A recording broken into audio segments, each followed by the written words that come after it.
ଆଜି ତମକୁ ସୁନ୍ଦର ଗପଟିଏ କହୁଛି, ମନ ଦେଇ ଶୁଣ।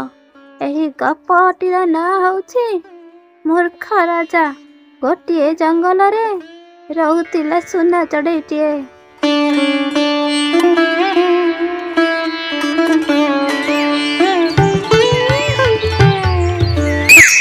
ଗୋଟିଏ ଜଙ୍ଗଲରେ ରହୁଥିଲା ସୁନେଲି ରଙ୍ଗର ସୁନ୍ଦର ଚଢ଼େଇଟିଏ।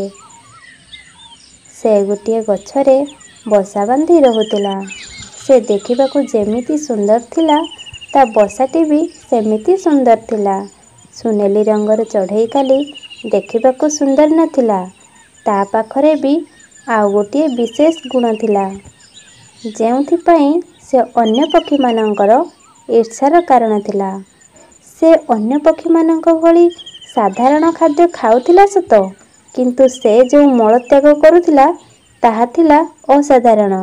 ମାନେ ସେ ସୁନାର ମଳତ୍ୟାଗ କରୁଥିଲା।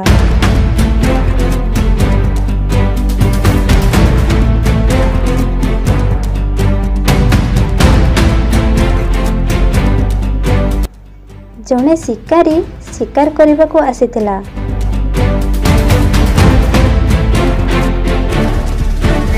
ଶିକାର କରିସାରିବା ପରେ ସେ କ୍ଳାନ୍ତ ହୋଇ ସୁନେଲି ରଙ୍ଗର ଚଢ଼େଇ ରହିଥିବା ଗଛ ମୂଳେ ବିଶ୍ରାମ ନେଲା। ଠିକ୍ ସେତିକି ବେଳେ ସୁନେଲି ଚଢ଼େଇ ମଳତ୍ୟାଗ କଲା।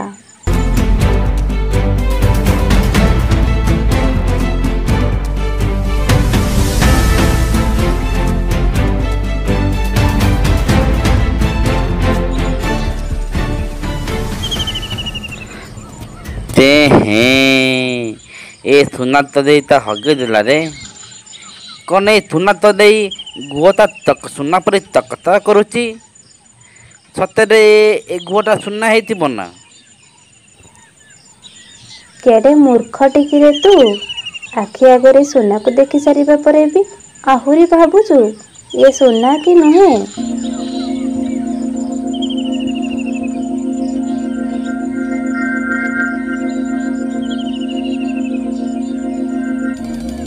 ଏଇ କଥା ଚିନ୍ତା କରି ଶିକାରୀଟି ଫାଶ ବସେଇ ସୁନେଲି ଚଢ଼େଇକୁ ଧରିଲା, ଆଉ ସିଧା ନେଇ ଚାଲିଲା ତା ନିଜ ଘରକୁ।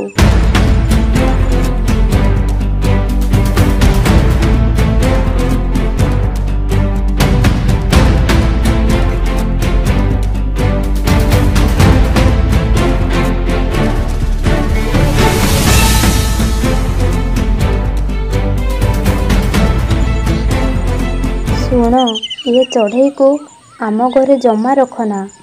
କାହିଁକି? କାହିଁକି ନା ଆମ ପଛରେ ଚୋର ଲାଗିଯିବେ। ଦେଖ, ଏ କଥା ତ କାନକୁ ଦି କାନ ହେବ। ପଡ଼ା ପଡ଼ୋଶୀ ସବୁ ଜାଣିବେ। ତାପରେ ଚୋର ଆସି ଘର ପଶିବେ। ମୋର ଏ ସୁନା ଦରକାର ନାହିଁ କି ମରିବା ଦରକାର ନାହିଁ।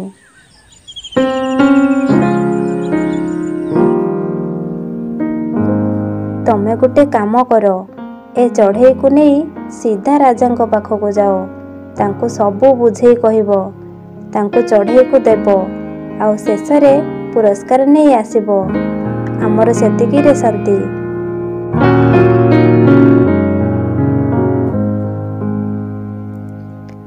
ଶିକାରୀଟି ତା ସ୍ତ୍ରୀ କହୁଥିବା କଥାକୁ ଠିକ୍ ବୋଲି ଭାବିଲା, ଆଉ ରାଜାଙ୍କ ପାଖକୁ ଚାଲିଲା।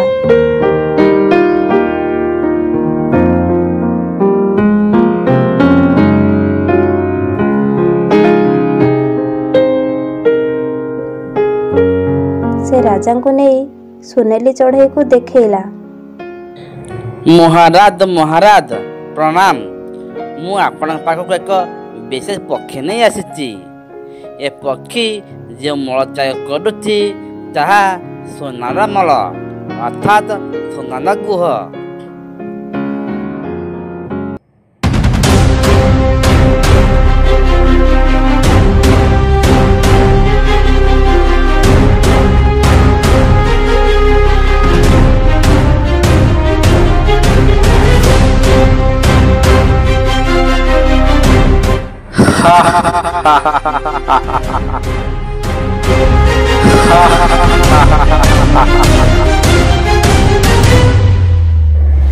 ଶିକାରୀ ଅଯଥାରେ ପକ୍ଷୀଟିକୁ ବନ୍ଦୀ କରିବା କୌଣସି ଆବଶ୍ୟକ ନାହିଁ।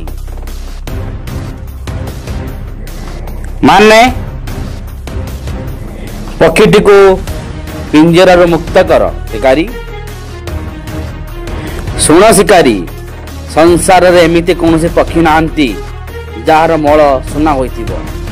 ତମେ ଏ ପକ୍ଷୀକୁ ବହୁତ କଷ୍ଟ ଦେଇଛ, ତେଣୁ ତୁମକୁ ଦଣ୍ଡ ମିଳିବ।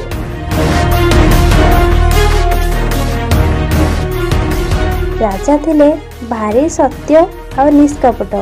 ସେ କୌଣସି କଥାକୁ ପରୀକ୍ଷା ନିରୀକ୍ଷା ନ କରି ତାକୁ ଗ୍ରହଣ କରୁନଥିଲେ। ତେଣୁ ସେ ଶିକାରୀ କଥାକୁ ସହଜରେ ଗ୍ରହଣ କରିପାରିଲେ ନାହିଁ ଆଉ ଚଢ଼େଇକୁ ପିଞ୍ଜରାରୁ ମୁକ୍ତ କରିବା ପାଇଁ ଶିକାରୀକୁ ଆଦେଶ ଦେଲେ।